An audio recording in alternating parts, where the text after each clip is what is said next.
Portrait de Nicolas Barito, unique session. La costumière Camille Larbeau.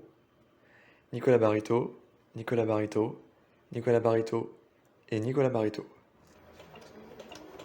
Et c'est un projet dans quel cadre Là, c'est juste moi pour moi. D'accord. Nos projets pro, c'est donc en fait en costume, nos projets ne nous appartiennent pas. Ils appartiennent à la production du spectacle sur lequel on travaille.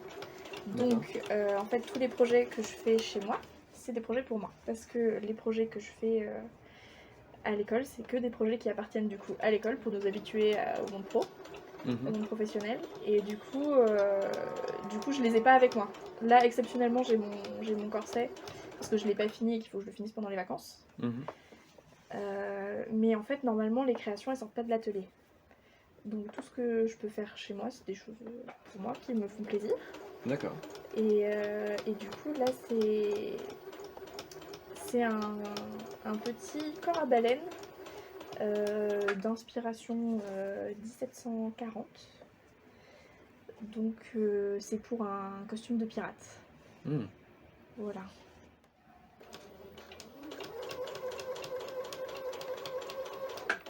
Mais ça peut être dangereux des machines comme ça. Il y a une sécurité, j'imagine. Sécurité par rapport à quoi? Qu'est-ce qui te fait Sur peur là? l'aiguille, hein, par exemple. Alors non, il n'y a pas de sécurité. C'est-à-dire que si mon doigt passe dessous, mon doigt passe dessous actuellement. Mais après, là, le pied de biche, il est justement suffisamment en tension pour que là, si mon doigt essaye de passer, il passe pas. D'accord. Parce qu'il y a D'accord. suffisamment de Ok. tension et de poids là qui appuie pour que voilà. Après, généralement, les accidents arrivent quand on travaille sur des choses très épaisses, sur des matelassés ou des choses comme ça. Parce que du coup, comme on a Mhm. beaucoup d'épaisseur de tissu à appuyer pour le faire passer, pour faire passer le tissu sous le pied de biche, justement, bah des fois il y a un doigt qui passe avec. D'accord. Voilà, donc c'est un accident assez courant.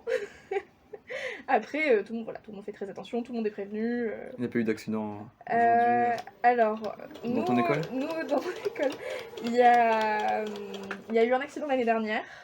D'accord. C'était une fille qui était en train de changer de la canette, donc la partie qui est en dessous là, D'accord. qui est le fil du dessous, parce que les machines à coudre du coup, hein, c'est un fil du dessus qui est pris par une boucle par un fil du dessous. Mhm.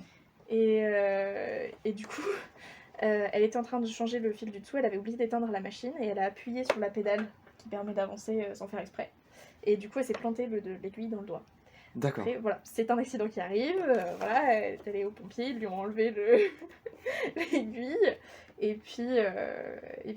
Bon bah voilà, ça en est resté là. Elle était en cours le lendemain. Mais c'est vrai que c'est un peu impressionnant au début. Ouais. Et juste en fait, on apprivoise les machines. Au début, on va tout doucement. Là, je vais pas très vite. Mhm. Oui, c'est vraiment de l'apprivoisement. Au début, on a peur et du coup, on fait un peu. Voilà, on fait Ok. doucement, etc. Puis au bout d'un moment, on est un peu plus rodé. Donc, c'est une école de costume où c'est assez rare en France. Et donc, comment tes parents ont réagi? Euh, Ils ont eu peur un peu, parce que moi j'étais dans un lycée général. Si j'avais pas pu accéder à cette formation-là, je pense que j'aurais été en prépa, enfin un parcours très, très classique et élitiste en fait. Et du coup, mes parents ils ont été un petit peu apeurés de voir que je voulais me lancer dans cette formation qui mène vers un métier qui est pas stable par définition, parce que c'est de l'intermittence du spectacle, parce qu'on travaille sur des projets les uns après les autres et que bah voilà, c'est des petits contrats qui s'enchaînent. Et c'est super intéressant. Et moi, je voulais être artisan, je voulais travailler avec mes mains et je voulais travailler dans le monde du spectacle. Donc, c'était vraiment le métier idéal pour moi. Et donc, je savais que je voulais faire ça, mais c'est vrai que mes parents, ils avaient plus peur en fait, parce que c'est Donc, pas stable. c'est un métier passion au final. Tout à fait. Oui. C'est pas un métier qu'on fait pour l'argent. C'est pas ça, parce que bah, Ouais. le monde de la culture étant ce qu'il est aujourd'hui, et encore on a de la chance d'être en France avec un système d'intermittence qui est plutôt avantageux pour les personnes en profitant. Mais c'est vrai que voilà, on travaille beaucoup et puis on travaille avec la durée des spectacles. C'est-à-dire qu'il faut que les pièces soient finies. Donc on travaille jusqu'à ce que ce soit fini, et il faut que ce soit fini de telle date, donc avant de cette telle date, bah, s'il faut faire des heures sup, faut faire des heures sup. Et c'est vrai que jusqu'à présent, c'est pas des... C'est quelque chose qui est considéré comme normal mais qui n'est pas rémunéré. Et c'est vrai que dans le métier de costumier, en ce moment, il y a beaucoup de gens qui commencent à se syndiquer et à se dire aussi que c'est pas normal qu'on soit pas payé, enfin qu'on fasse des nuits blanches sur nuits blanches et qu'on passe tant de temps sur des costumes parce qu'il faut que les costumes soient finis et que ça c'est pas négociable. Mais pourquoi est-ce que tout ce temps-là on serait pas... Pourquoi est-ce que nos heures sup seraient pas payées, quoi. Voilà, donc il y a beaucoup de revendications aussi à Oui, soutenir d'accord. dans ce métier et il est en train d'évoluer et ça fait plaisir. Voilà, D'accord. qu'on se défende. Donc après avoir cousu le vêtement, Oui. c'est la découpe. Ben en gros là, je peux te montrer la finalité du truc. Mhm. En gros là j'ai cousu donc mon biais sur le bord du vêtement, donc du corset. Et là en fait je coupe à 1 cm à peu près parce que après je vais retourner de cette manière là. Et donc tu vois ça va être tout propre. C'est-à-dire qu'on va plus... Voilà, ça sera comme ça et ça sera fini comme ça. D'accord.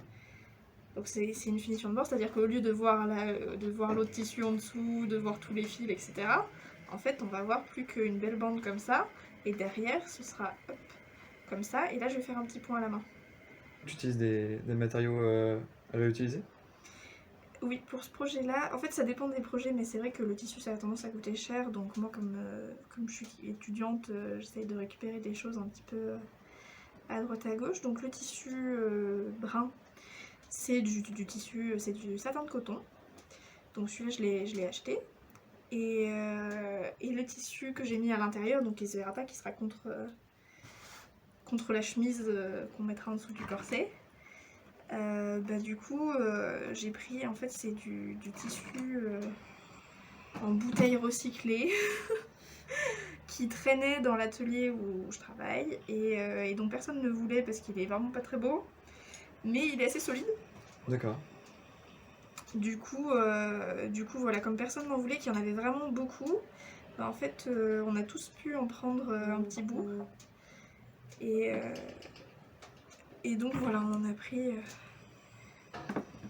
pour se faire des vêtements pour nous.